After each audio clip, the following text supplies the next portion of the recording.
I'm always excited to have international school colleagues on the podcast. And today we have a very special guest, Margaret Park from formerly from Seoul Foreign School here to talk. And I attended one of her workshops and I was like, oh my goodness, we need to spread your message to every teacher in the world, not just international school teachers, but teachers in North America as well. So, Ms. Park, welcome to the podcast. Thank you so much, Tan, for having me. I really appreciate you creating this space, and it's such an honor to be on this podcast, and I'm very excited to just share our learnings together today. Can you please tell us your current work context and the work context you just came from? Sure. So I've been in education my entire life. A big shout out to all the educators out there. And recently, I was the assistant principal at Seoul Foreign School in South Korea. I was there for 12 years, and I just ended my time. And I'm currently a DEI consultant. So I am a full-time consultant. And what I do is I support organizations and leadership teams to think through an equity and justice lens so that all community members can thrive just as they are. So, just for people who don't know, when people hear the word Seoul Foreign School, it's one of the most prestigious schools in Asia. It's a has a long history, and so the fact that you landed a role and was given the role as VP as a Korean American, it's quite a shock, but also an affirmation of your qualities and your gifts that you bring to the school. Oh, thank you so much for saying that, Tan. Actually, when I went for this position, I wasn't very confident that I would have gotten it because when I looked at the history of people who were in principal positions, I didn't see that many that looked like me. There is a story. Before I became an assistant principal, I was a school counselor, and we had this play that we did. We were raising money. I got cast as the lead. I'm not an actress, so it was very scary, but I was acting, and that I remember the role was like a Disney princess. And so I went in and I was a Korean princess. And, after the show, there was a line of Korean students. And I was wondering why. Like, I wasn't used to, like, oh, they want my photograph. How lovely. But when they came up, their parents were sharing with me and them, we've never seen a Korean princess before. This is huge. And so, they took photos. It was just so lovely. But I just remember, like, wow, representation matters. Like, these young girls have not seen themselves represented in media. And they come to the school and they see it, and it was just so I don't know, it was very it just left such a mark in my heart. Even now I get the chills talking about it, and that actually made me think really deeply about what about our school settings. Does our leadership, do our teachers represent our students? And I started thinking about that, and I looked at the leadership and I'm like, I don't think that's the case. And so for me, it was an impetus for me. Like, I think I need to be in leadership, just for the fact to make sure that every person feels seen and heard. And so that was a big motivator for me. And so it is such an honor. It was an honor to serve at Seoul Foreign School. It's an honor to be in that position. And I'm hoping that we can have more leadership represented of all students and colleagues. We need it too as adults. And so thank you for giving me the space to share my story. I still remember when talking about representation, how important it is. I remember when Rich Crazy Asians came out, I was shocked Yes. that the reception that it got. I was like, oh, it's just going to be a few Asians going to be watching it, but it was so well received, and because of that reception, it was so positive. I felt more affirmed as an Asian American, like, yes, we. And then when Shang-Chi came out, we're like, yes, like a main character, not just a sidekick, and like, or like with Rich Crazy Asians, it's like the whole cast was Asian. And if I, as an adult, feel that when I see that in media, how do our kids feel when they see uh, people who look like them from their cultures? Right? Absolutely. Representation matters. We can't say that enough. We can't stress that enough. I actually saw on Twitter someone said in Spanish, it was um, representation doesn't kill, homophobia does, and they had a picture of a person who was killed because of homophobia, and it's like we can say that for anything. We can say um, representation doesn't kill, Islamophobia does, racism does, homophobia does, right? And so that's Hmm. why representation is so important. When I was at your workshop, you started it with a visualization activity. Can you do that activity for with us? Absolutely. Okay, so I'm going to ask the audience members to just take a moment, if your eyes are not, but I'm going to take you through a visualization activity. Okay. So you have high spirits because you've just received an annual physical exam and your doctor has told you you are healthy. So that's amazing. You were a little bit worried because you weren't feeling so well. As you walk out of your doctor's office on your way back to school for a meeting, you stop to a cafe, you grab your usual cafe latte with almond milk. And when you're getting coffee, you witness this heartwarming engagement by a couple in the cafe. And you find it very meaningful because you find out that this couple had their first date at this cafe. So how meaningful is that? You get to witness a part of history. And now you walk back to your school where you had this faculty meeting, and now you're in really high spirits. And your head of school is providing an update on how your school has been amazing through the pandemic. And guess what? You get a whole week off because you've been doing an incredible job. Now, clearly that's fiction because we wouldn't get a week off. So now I'm going to ask us to now take a step back, and I'm going to ask you a few questions and just answer just honestly the first answer that comes to your mind. So in your visualization, was your doctor a Black woman? Were the couple in the cafe two men? Was your head of school an Asian woman that looked like me? Okay. And so, Tan, I do this visualization activity before our workshop, the workshop that you attended. And the purpose is it's not to make people feel bad if they answer no. That's actually normal. Most people will answer no to all of the questions or maybe most of them. And it's to show that our brain creates images of what is familiar. So our experiences and our interactions with the people in our lives, they actually create images and memories and how we're going to associate the things in our lives. So for example, for me, when I did this visualization activity, even though I made it up, even when I did it after it, I still answered no. Like my doctor was not a Black woman. It was actually an Asian man because growing up, I went to a lot of doctors who were Asian men, Dr. Park. And it's funny when I say that among Koreans, oh, my doctor is Dr. Park too. And so, and also for the couple in the cafe, I grew up, I did not see many same-sex couples. And so for me, they were heterosexual couples. And so, and also head of school, it's always a white man for me.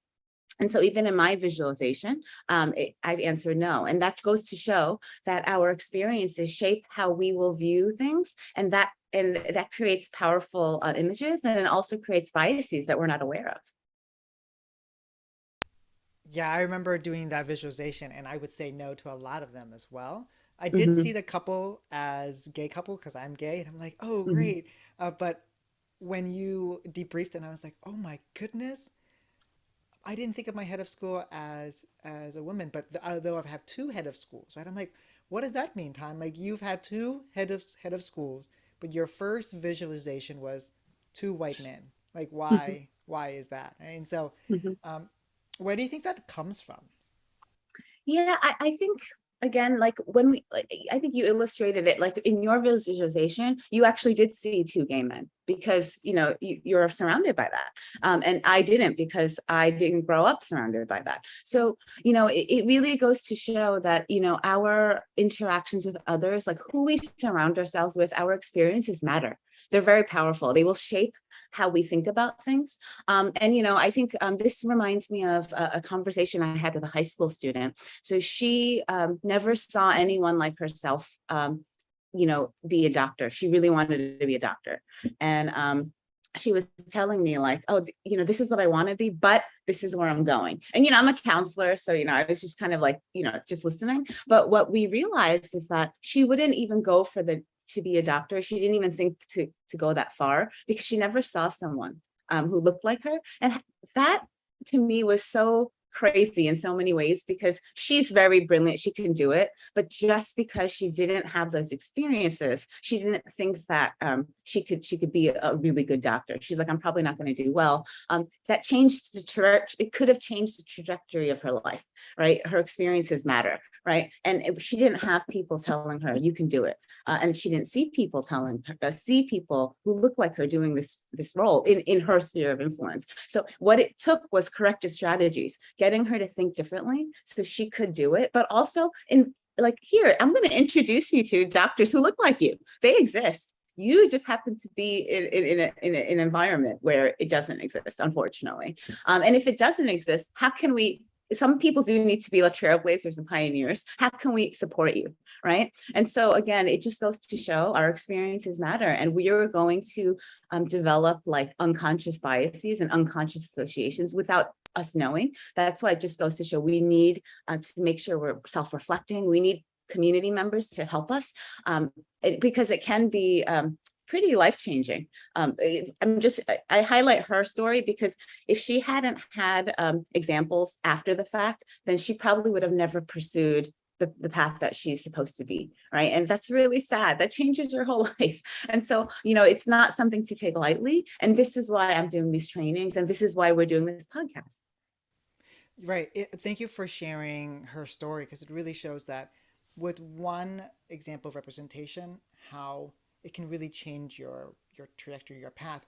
I think to me, representation is either two things. A metaphor. It's a mirror, so you can see yourself, but it's Mhm. also seeds. Like you're planting seeds of belief. Like Absolutely. the fact that um, you were the Asian Korean princess in that show, like sowed a seed of belief in those kids, in that row of kids who were lining up to say hi to you and take pictures of you. You sowed a seed in belief in them to say like, oh, you can be a princess, you are valuable, or you can be the lead. Right? And Have you seen Miss Saigon by any chance? It was a show. It's on Broadway, so it just got me thinking about when I was younger. I wanted to be on Broadway. Like, I'm very theatrical and dramatic, and I love singing and music. And I never thought that I could ever be on stage until I saw Leah Salonga. She was Princess Jasmine in Aladdin, but she's a Filipino woman, but she was the lead of the show.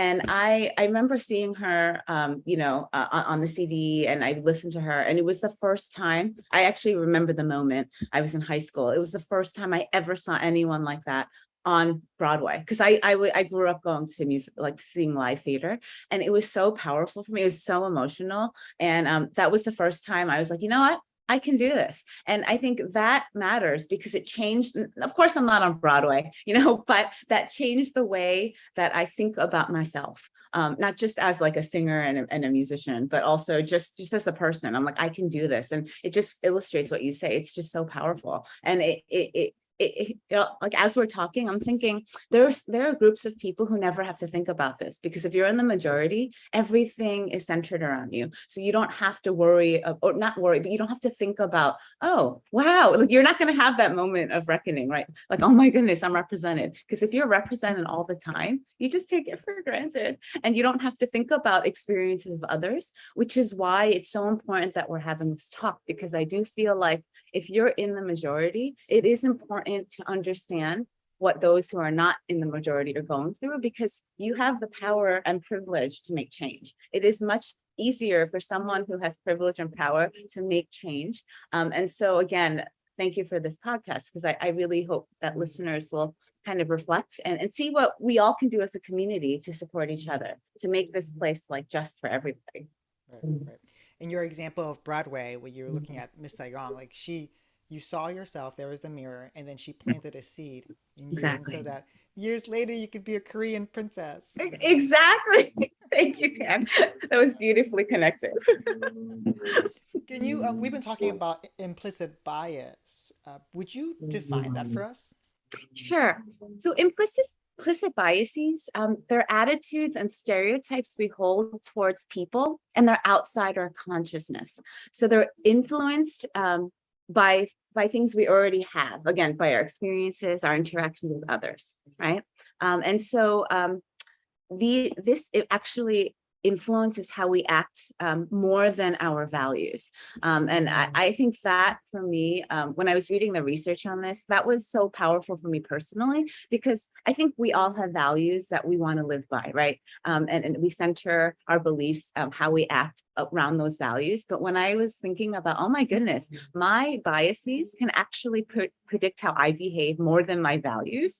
Like that was just mind blowing to me. And I remember just making a commitment. I need to make sure that I do everything I can to make sure I'm aware of my own biases so I don't create unintentional harm. Would you give an example of that? Not from your own if you don't want to, but an example of like, okay, your beliefs actually define your values or trump your values, right?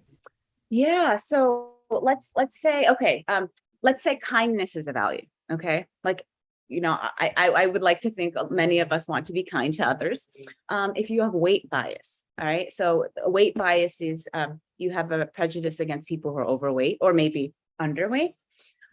So if you have weight bias, you're going to tend to not to treat people who are maybe heavier differently, or you'll think that they're lazy, or you'll think that they're not competent, and so it will actually change your interactions with them, and that's actually not kind.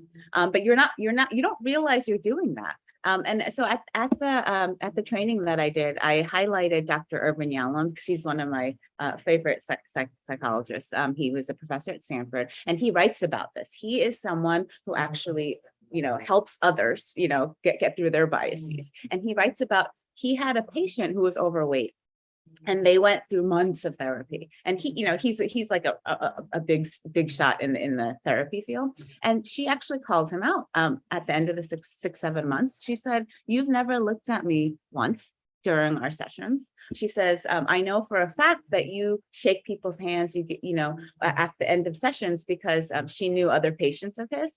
And he was just devastated because she was his mirror. She basically said, "You have a weight bias and you've treated me differently." And he had no idea. And he actually writes about it. He writes about how he had to go through that process. But again, that goes to show, I believe he's someone who wanted to treat all his patients fairly. That was his value, and he wanted to be kind, but his weight bias showed, and that caused a lot of harm to his patient, who he's getting paid for to bring healing and hope.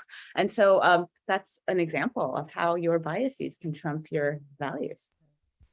Let's transfer that concept over to schools. Like, why are implicit biases so important for teachers to know about and to think about? Absolutely. So, I mentioned about unintentional harm. I like to believe that as educators, we want to help all our students. We want our students to thrive. But because of our biases at times, it can create unintentional harm to our students. And schools are supposed to be places where we create environments where students can thrive just as they are. But when we have biases, they cannot. And, so for example, I'll go back to that high school student I was talking to. She also shared that a teacher just made one little comment. She was trying to apply for med school, just said, "Hey, do you want to consider something else?" Again, we can unpack that, but the impact of that one statement was, oh my goodness, this crushed my dreams. She's in tears, and she's like, maybe I'm not good enough. And everything she internalized came out. Again, from that teacher, I don't know what the intention was. I don't know what that teacher meant, but the fact is that this created harm for this student. And had that student not sought help elsewhere, probably wouldn't have applied to med school, would not be a doctor. Again, changes the trajectory of their life. And so it's so important that as educators, we are aware of our biases so they don't go into the classroom. I read it all the time, especially when there's Black students and white students. There's a ton of research showing the expectations for Black students are lower. They're actually expected to misbehave more, not perform more. And if you're already thinking that without even knowing, what does that mean? What kind of questions will you ask the students? What kind of expectations will you set? How will you teach? How will you interact? They all matter. Again, they're everyday slights. They matter. So they're collective. And can you imagine if it's not just one teacher, it's all your teachers, right? And so what kind of environment is that setting up for our students? And so it is so important that we address our implicit bias, engage in corrective strategies. Well, you're on the podcast and you're speaking to a group of teachers who are teaching multilingual learners, and so I often I often spot biases by the way teachers describe their students. They often will say, like, okay, I'll be vulnerable. I used to call and I define my students by what they could not do. Oh, they can't speak English. Oh, they can't read that article. You can't expect them to write that, right? And so you could see that my biases were like, oh, just because they weren't born in an English speaking country, they're not going to be as successful. Until I changed my mindset to say, like, wait, what can they do? And then that changed my beliefs after that. No, thank you for sharing that. Thank you for being vulnerable, because I think the audience needs to hear that, because we all have biases. That's the thing. None of us, none of us are free from them, and it's all about continual learning. And so I think, like you said, we have to change our mindset, and it's doable. And I think a lot of times with teachers, educators that I've talked to, they are very unaware. And when there's a power dynamic in the classroom, it's very rare that a student is going to give us that feedback, right? I mean, I think in an ideal world they would, and of course we have those who are very happy to give us feedback all the time. But in general, I don't think a student's going to come to us and say, "Hey, actually, that was very harmful to me, and this is why." Right? We don't have that feedback. So as an educator, how do we get that feedback? How do we gauge, like, how do we know? Right? And that's something I think as educators we have to think about. But also, once we are aware, are we engaging in those corrective strategies? And I think that's important. But for me, that takes community. I can't do it on my own. That's why we need to have these discussions. And so again, I think with when it comes to students, like, we as educators, it is our responsibility to make sure they're thriving just as they are. So we have to be very intentional. This work takes intentionality, and it's actually, as you know, it's not easy. It can be very painful. We have to do our own internal work, and when I was doing this work of uncovering my own biases, let me tell you, I was not super happy about it at first. But I actually, like you said, changed my mindset. I started receiving feedback as a gift, and now that I think, wow, this is a gift of learning. It really is. Like, how awesome is it that I'm now aware of my biases and I can make change? In the beginning, I was a little bit arrogant. I was like, oh my goodness, I would get very defensive, but I've actually learned to switch my brain. Anytime I get defensive, I immediately try to switch it into, let me reframe this as a gift. And then it's positive, and it's really done wonders for me. It's a very little trick, but it's worked so well. So it is a gift when we call each other in and we learn. So speaking about feedback, how do we get feedback from students? The way that I do that is Mhm. I do at the end of every unit, I have my students do an anonymous survey, Mhm. and then students write. And one of the questions that I always write is, how comfortable did Mr. Tan make you feel, or how comfortable was the environment for you? And then students rated it from like very uncomfortable, very comfortable, and they click on a number. And then Mhm. on the bottom, I say, can you please explain the question above? And one student said, you're biased towards the boys. And I was like, I had to like stop. And I had to think like, am I really? And I would have to say that I am. Because like the boys are really participatory. Um, and I had to think, what can I do to change that? Right? And so now here are the two things that I do very intentionally. One is that I do a daily journal, a weekly journal with kids, bi-weekly journal. So I'm writing Mhm. to every single student, um, a response back and forth. So they'll write to me one day, and then I spend time responding to them. And in 2 weeks, they'll see they'll go back and respond back and forth. So now that I'm talking to every single student and not just the boys. And the second thing I do is when I show model examples, I used to show mostly just boys' work. And because I had to like analyze like where is this coming from? I could see where students are saying this. And so now that I use a pairing of as much as possible boys and girls, or people who identify as boys and girls. And so uh, that's how I get survey. That's how you get feedback. Feedback helps you reveal your biases, and then now it's your job to swallow and say like, okay, what can I do? Oh my goodness, thank you for sharing that. Wow, that's really powerful. And I think one thing that you're doing is you're also showing the students that it is safe for them to be brave to give feedback. Because I've actually talked to educators, and like when they say the same thing, oh, we have this anonymous feedback, but then in reality, when the feedback comes, the students get scared because it's not received so well. But you've created a space where you're like, yep, yeah, you can tell me, and I'm going to make changes. I'm going to show you. I think that's the key, because you can have feedback, but if students don't have the evidence that their teacher is going to embrace it and be like, hey, we're learning together, this is great, and this is how I made the changes, which is what you illustrated, I don't think it's very effective. And so thank you for illustrating what feedback should look like. I think that's amazing. Your students are really blessed to have you. Oh, It's I'm amazing. so blessed to have them. Yeah. They're the best part of my day. Oh man, I feel like we could probably make a book of all the feedback we received. It's yeah, lots. No, but thank you for sharing that. Uh, would you give us a list of implicit biases and talk about them, each of them? Sure, sure. I could. There's so many. So just I'll name some of the few that are most common. And so one of them is like affinity bias, and it's what it is. So basically, it's our tendency to gravitate towards people similar to ourselves. So if you're talking about, let's say you're a teacher. If you have a student that looks like you may have an affinity towards them naturally. Like, oh, like I know I have that. I had to work through that because I grew up in spaces where I was the only Asian.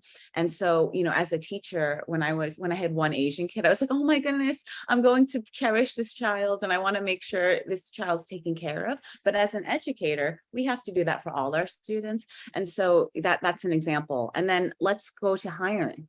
So affinity bias is huge in hiring. That's why recruitment can be very harmful if we don't check our biases. So I've talked to a lot of leadership teams that do recruitment, and they will actually say after work, like, oh, wow, we tend to hire people who look like the leadership team. And we see that, right, in our schools. And so that's affinity bias.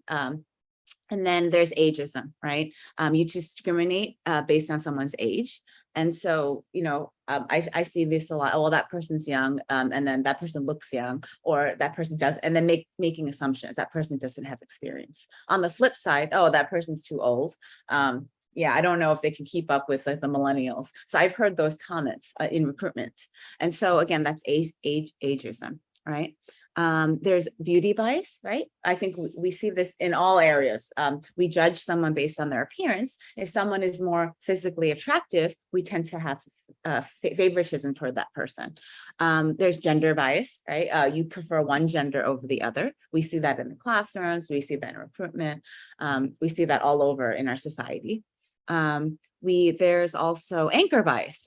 So we rely on the first piece of information we receive about a person, and then we make decisions based on that. Right. I do a lot of work thinking about recruitment just because I've been in leadership in the past few years, and I see that a lot. And honestly, I've had to catch myself. Like if I see something really amazing on someone's resume that I really like, I let that kind of, color my perspective on the whole process. And, I don't think that's fair because I don't do that for other candidates. Right. And so that's anchor bias. But also on the flip side, let's say you heard something or you read something that didn't resonate with you. Oh, I don't like that. Then it colors the whole perspective again, right? So we have to be careful of these biases, right? And then I'll say one more. Again, there's many. There's status quo bias. We are going to prefer to keep things the way they are. We see this in a lot of organizations, right? Why are we doing it this way? Well, it's been done this way for the past years and we've had a problem. So why change? Why change something that's not broken?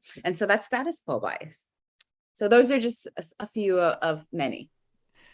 I'm smiling, not smiling, but like I'm like awkward shame smiling because everything that you've said, I'm like, okay, that's my bias. Wait, that one Oh. too. And this, oh wait, this is how I see it. I'm like, ah. So often biases show up in as microaggressions. Would Mhm. you define that and talk about that? Sure. So unchecked implicit biases, they lead to microaggressions. And basically microaggressions, I guess their microaggressions are repeated, they're subtle, they're oftentimes unintentional. They can be intentional, right? They're interactions and behaviors, and they basically communicate a bias towards historically marginalized groups of people. And so again, the emphasis is most people who commit microaggressions, they're unaware of it. And they're unaware of how their behavior has impacted the other party. So let's just say an example. This is something I heard all the time when I was in college, grad school. That's so gay, right? And that was negative, right? And how does that impact someone else in the room who identifies as gay, right? So, I've actually tried to unpack this with a lot of groups of folks in my life, because that was just thrown around so easily. And, oh, I didn't mean it like that. I just meant, that's gay. And so what does that mean? It's a negative connotation. So what does that say about someone who actually identifies as gay? And people who don't identify as gay, they're the ones who are saying it, right? Because it doesn't impact them. And so how much harm can that one comment do to someone who identifies as gay? And that's just an example of many of these microaggressions, right? Another one from my end, I was always assumed that I would excel at math because I'm Asian, right? And this, I went through this a lot because I actually could have excelled at math, but I was so scared of failing, because I remember one of my teachers said to me, "Oh, my sister was very bright. She was like top of her class. So, she went before me, and she actually was very good at math." And so they kept comparing me to her. And then I remember the comment saying, "Oh, you and your sister, you're from, you're from Korea. I'm actually was born in the States, but that's another story. But you're from Korea, and so you must be good at math. Oh, wow, I'm so excited to see what you can do in my class." And, for me, that just put a lot of pressure on me. I just didn't want that pressure because I didn't want to fail. And so I actually made the intentional effort to not study in math. So my grades in math are terrible on purpose. And that's unfortunate, right? I know that's unfortunate because I actually could have done really well. And I had to go through so much work internally to get through this math block because I was just so scared of failing. Again, that actually, worked against me because, some people have said, "Oh, you know what, Margaret, that was great. There was expectations for you that were high." I'm like, but it was actually harmful. And so that was another bias that actually changed my math trajectory. I'm still upset about it. So, I mean, I'm still upset about it. So, there's a lot of, microaggressions that happen on a daily basis. And again, when you have so many, it is so hard, right? It is so hard. And there are groups of people that maybe get a few microaggressions, but then there are groups of people that get them all the time. And so I think, we have to think about those who get microaggressions all the time. What is it like for them? And what can we do in our position to make sure that doesn't happen? Right. Yeah, I think of microaggressions as there's a boat, but there's a small little hole. Hmm. Like, yes, it can sink that ship, but over time, if you have multiple little holes, that ship's gonna sink pretty fast. That's a great analogy. And I hear this a lot. Why are you so emotional, or why are you're overreacting? It was unintentional, and that's the point we're trying to make here. A lot of times they are unintentional, but intentions do not mean that the impact's going to be great. Just because you have a good intention, we have to think about the impact. And again, that's why it's so important for those who may not be aware of their biases and that they're microaggressing, that they become aware. Again, this is why these conversations are very important. I'm going to keep saying it over and over again. They are important because imagine if one teacher says, "Okay, you really shouldn't consider math." Really, it just changes the path. Like, I see a path changing. I see a path Yes. reverting, either right or Yeah. left. A kid is standing at the fork of a road and the teacher says something. And that then is a seed that plants, or that is the direction where they turn indifferently, right? And so just by that one action, that's why we Yeah. have to be so careful about all these implicit biases. No, I appreciate what you're saying because it also makes me think about the power of our words. And and we're also talking about influence and positions of power.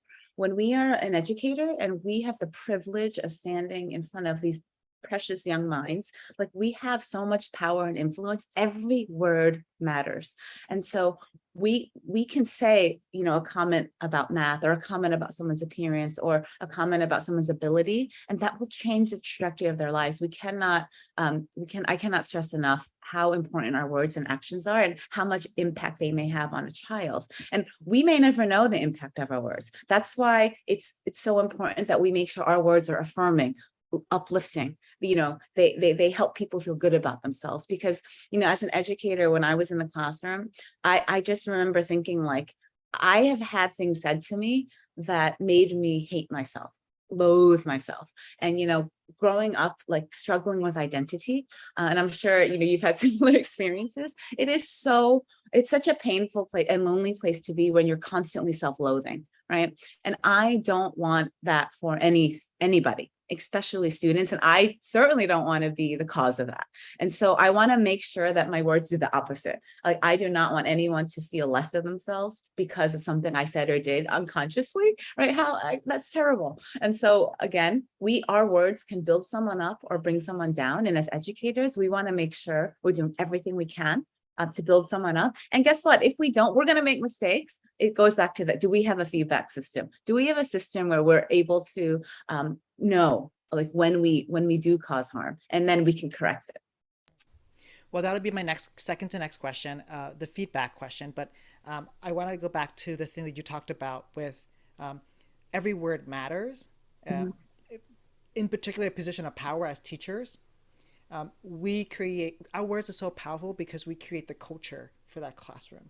We Right. create the safe space, or we create a hostile feeling for students. And or we say, yes, we as a teacher, I approve of this and I don't approve Mhm. of that. Or I approve of you this way, but I don't approve of you that way. Right. And so then students will say, oh, he's my anchor for what is right and what's wrong in the classroom. So I will adopt his values as well. And that creates a culture. Can you please talk to us about more about the feedback process? That has come up like multiple times now. How can teachers create that feedback process for them to uncover implicit biases? Yeah, so I think that's something that that's like a lifelong journey. Like, I'm still trying to figure that out. But there are things that we can do. And so, but again, it's this is a process that again takes a lot of internal reflection, and that's going to be ongoing. But I would say the first thing, just in general, it's to address biases, microaggressions, to make sure that you are constantly thinking about these things. Taking an inventory is really helpful. I know I do this regularly. So, I always encourage people who attend my workshops to just take an inventory, just pause. Again, it's not to feel bad about yourself or good about yourself. It's just, get that data. So look at your Netflix queue, look at your podcast you're listening to, your books, look at your friends. Who are you hanging out with? Where are you hanging out with, right? What is in your ear? The news you're reading, just everything, your music, right? And just take an inventory and think about, is it diverse? Because research shows the more diverse your friend groups are, the things you're listening to, things you're reading, the less likely you'll have biases, only because you have exposure, right? And so just take a look at that. That's a really good place to start. We always talk about critical self-reflection. That is a process. It's actually a lot harder than it sounds. To reflect, I know for myself, I didn't grow up conditioned to just reflect, right? Even in schools, I wasn't encouraged to really reflect. I was just kind of told what to do and I would just do it.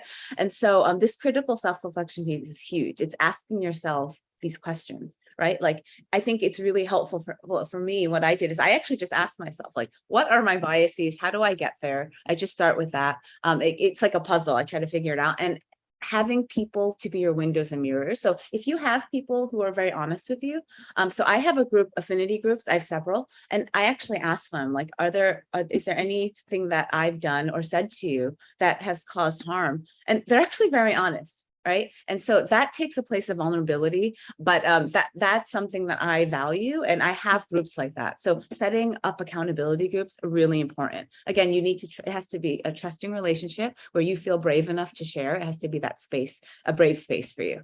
So those are some ways to start. Also, it's really important to have exposure to counter stereotypes. And so I bring this up because it happened last year. I had a kindergarten teacher. She actually shaved her head. And she was donating her hair, and she decided to shave her head. And her kids were just like, what? You look like a boy, you look like a man. Like, why did you do that? So she had to actually explain, right, at a kindergarten level, which she did a wonderful job of. But, it was very beautiful because as a result, I heard a student just tell me, like they came up to me, I was just in the room. Do you know that women can also have shaved heads? She's 5, right? But what that teacher did was create the counter stereotype, right? I'm a woman, an Asian woman in leadership. That's a counter stereotype, right? You're a gay man teaching, you're a counter stereotype, right? Because of those counter stereotypes, our students will now think that's a norm, right? And so we need to be exposed to counter stereotypes as well. So, on the flip side, if you are that counter stereotype, I say this with hesitation because it's not an easy place to be when you're alone, right? Like you're the trailblazer trying to, be the change and be the role model, but it is really important. And so I'm hoping that if you are that trailblazer out there, I hope if you're feeling not alone, you're not alone. We want to make sure you have community. There are so many communities out here now. We're supporting each other. So that's really important.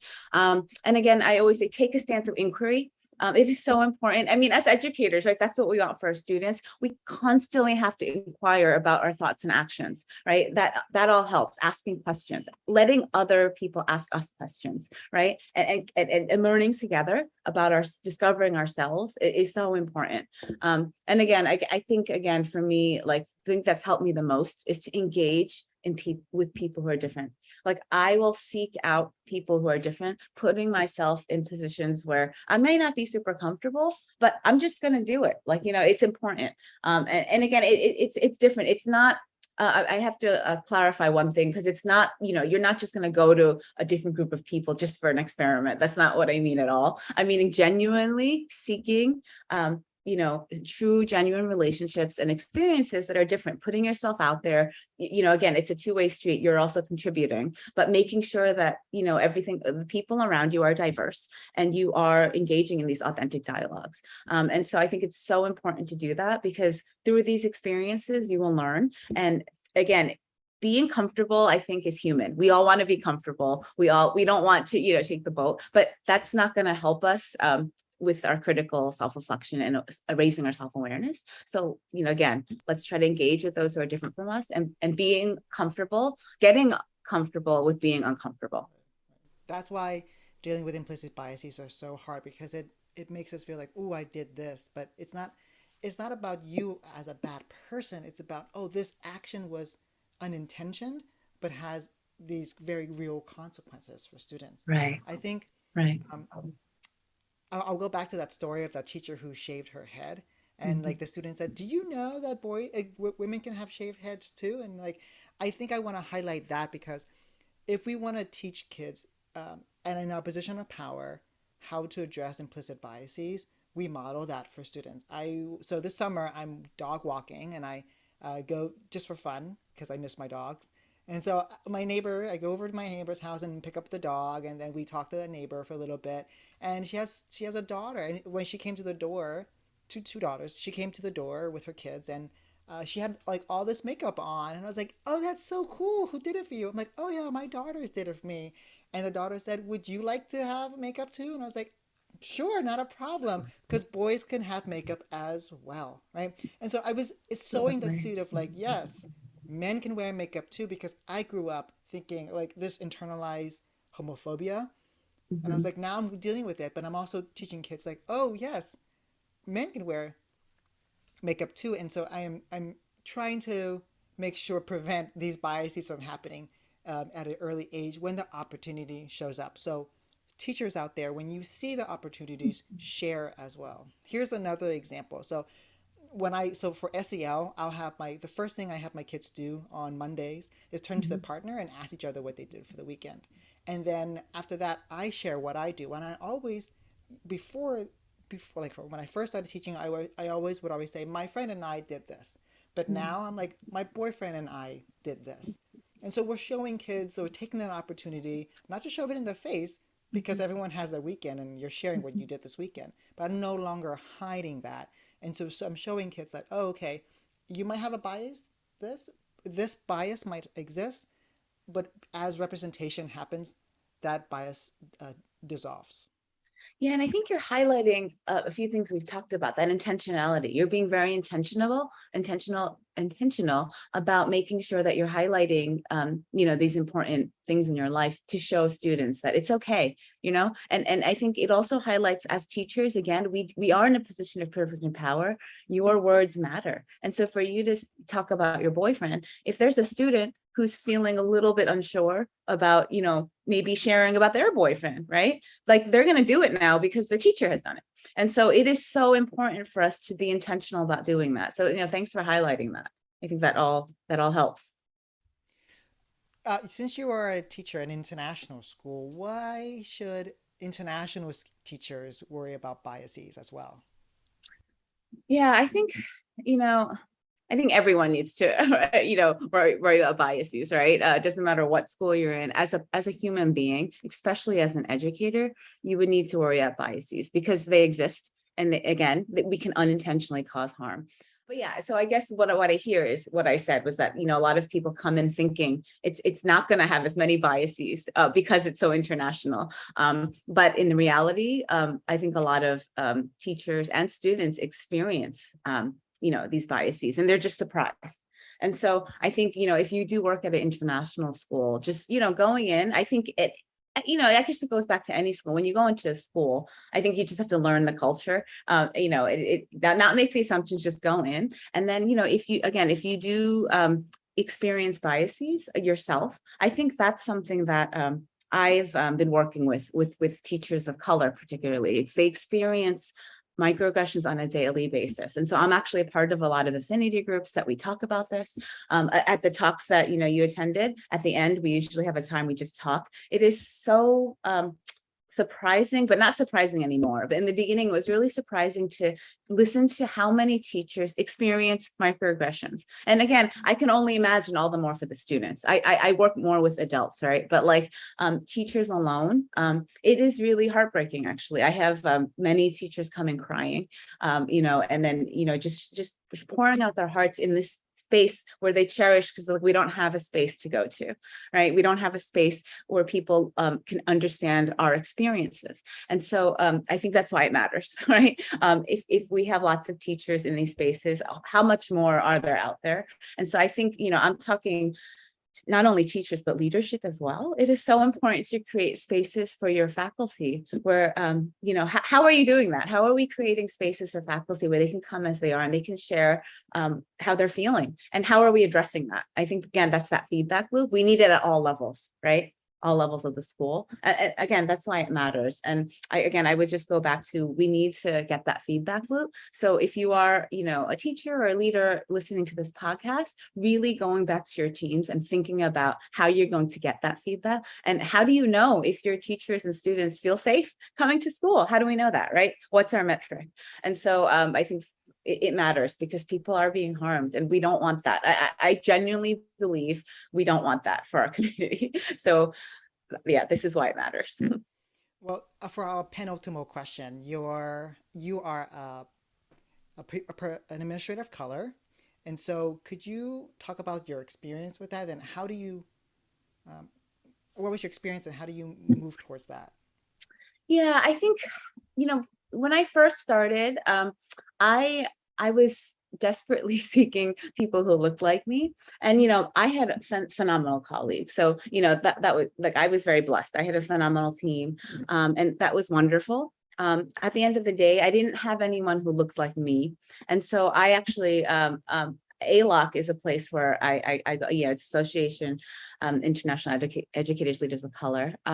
That was a space where I went to get my affinity group of other leaders of color, and that's been like life giving. And so I think for me, representation mattered to me. And so if I didn't have that, I think I would feel really lonely. And so, for me going through, it's different. Like, when I had a experience, my lens is always through a woman and a person of color. And so I know that's not the same for others on my team. And so I just wanted to hear someone who had similar experiences. So through ALOC, I was able to find those experiences and I didn't feel as alone. I can say I do stick out. So, when I go to conferences or meetings, I know people will actually, just because of my physical appearance, I do get a lot of questions. Again, it was just something I had to prepare for. Even parents would mention, students would mention it, and people notice, right? And so that is something that I was like, oh, okay, this is it's pretty obvious. What did they um, ask you? no, it would be more like, oh, I noticed this, like kind of like what you're asking. What's that like? I remember a new faculty member came in and he actually, like, I did not know him. He said, "You're the only person that looks like you. I'm so curious to hear about your experiences." Right. And I had parents who would just share, "What's that like?" And so they were just curious and they genuinely wanted to know my experiences.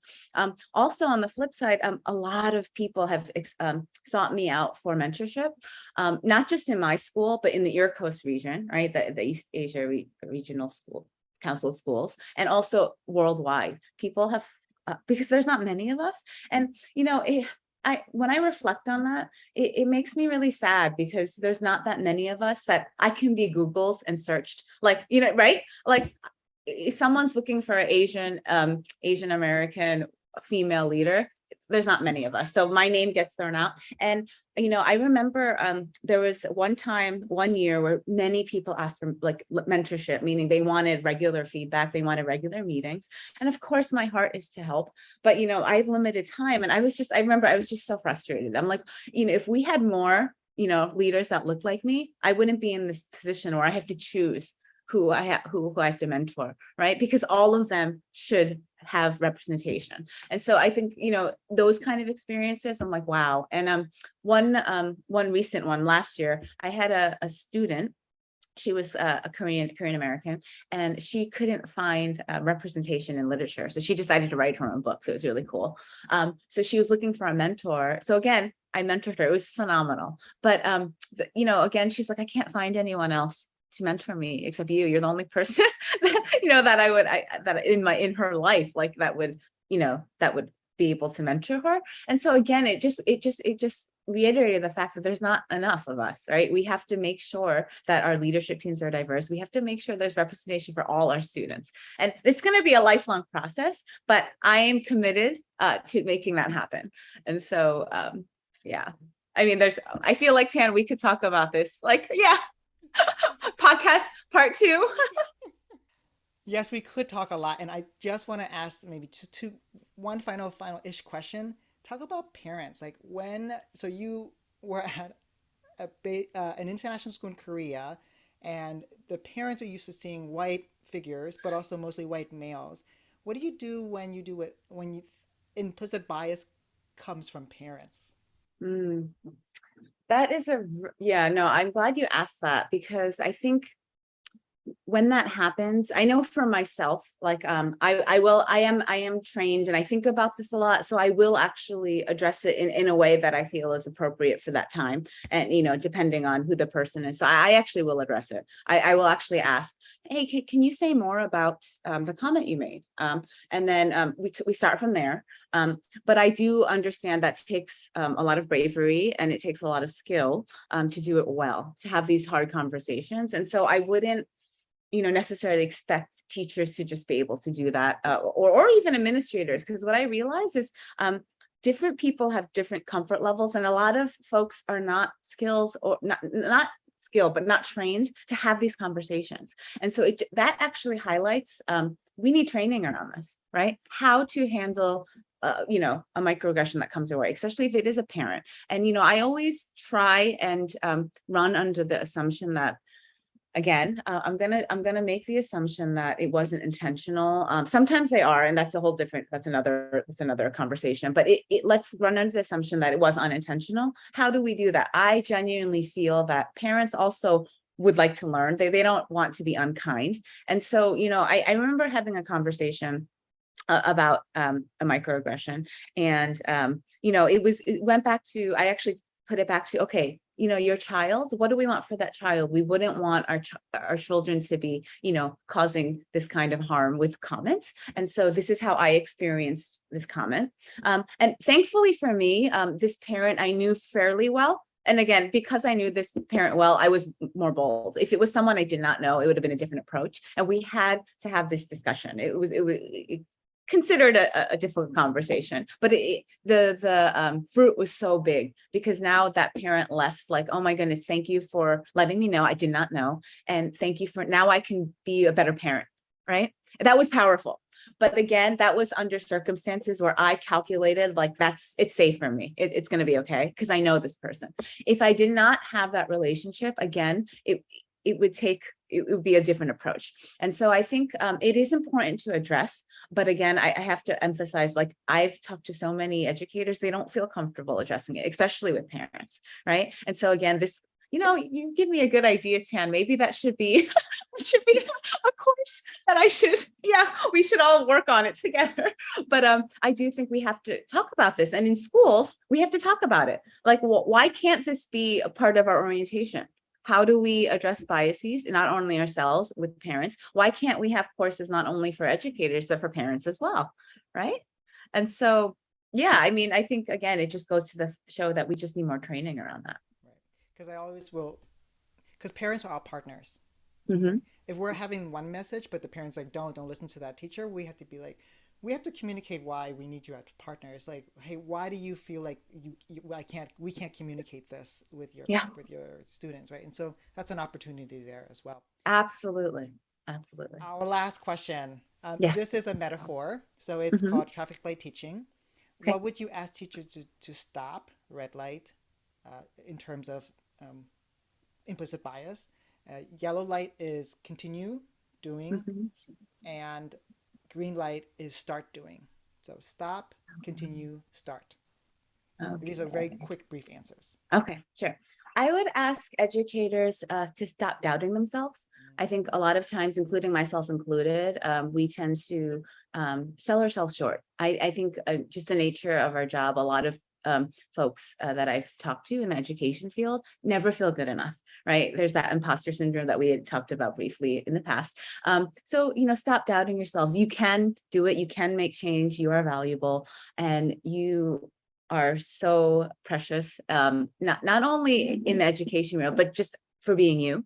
And so stop doubting yourself. You are amazing. You're incredible. You have to have those words of affirmation every day. You have to tell yourself that. You have to surround yourself with people who tell you you are enough, just as you are. What was yellow again? Could you remind me? Keep doing. Oh, keep doing. Okay. Okay. So I would say if we're talking about, sorry, I might have went a little broader, but if we're talking about implicit biases, I would say keep